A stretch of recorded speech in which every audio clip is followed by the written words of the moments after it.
এখন গভীর সংকটে পারস্য উপসাগর। একদিকে যুক্তরাষ্ট্র, অন্যদিকে ইরান। আকাশ থেকে আছড়ে পড়ছে মার্কিন মিসাইল, কেঁপে উঠছে ইরানের দক্ষিণাঞ্চল। ঠিক কি ঘটছে সেখানে? মার্কিন সেন্ট্রাল কমান্ড জানিয়েছে তাদের লক্ষ্য ছিল ইরানের সামরিক ঘাঁটিগুলো। হরমুজ প্রণালীতে বাণিজ্যিক জাহাজ চলাচলে বাধা দেওয়ার অভিযোগ উঠেছে তেহরানের বিরুদ্ধে। তাই সরাসরি সামরিক পদক্ষেপ নিয়েছে ওয়াশিংটন। ইরানের জাঙ্ক বন্দর আব্বাস আর সিরিক শহরে শোনা গেছে তীব্র বিস্ফোরণের শব্দ। একের পর এক মার্কিন হামলায় লণ্ডভণ্ড ইরানের একাধিক সামরিক স্থাপনা। ড্রোন আর যুদ্ধবিমান দিয়ে চালানো হয়েছে এক নিখুঁত আক্রমণ। প্রেসিডেন্ট ডোনাল্ড ট্রাম্প জানিয়েছেন হরমুজ প্রণালী এখন মার্কিন নিয়ন্ত্রণে। তার দাবি, ইরানকে কড়া জবাব দেওয়া হয়েছে। কূটনীতির সব পথ এখন বন্ধ। আপাতত সামরিক শক্তি ভরসা হোয়াইট হাউসের।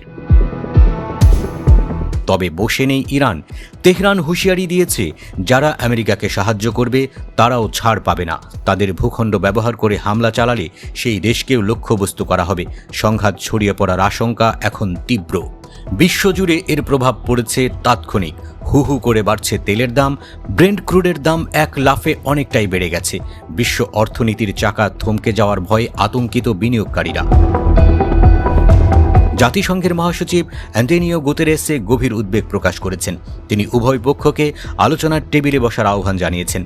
যুদ্ধের ভয়াবহ পরিণতির কথা মনে করিয়ে দিয়ে শান্তি ফেরানোর অনুরোধ করেছেন তিনি। পারস্য উপসাগরের এই টালমাটাল পরিস্থিতি কোথায় গিয়ে থামবে তা এখন বড় প্রশ্ন।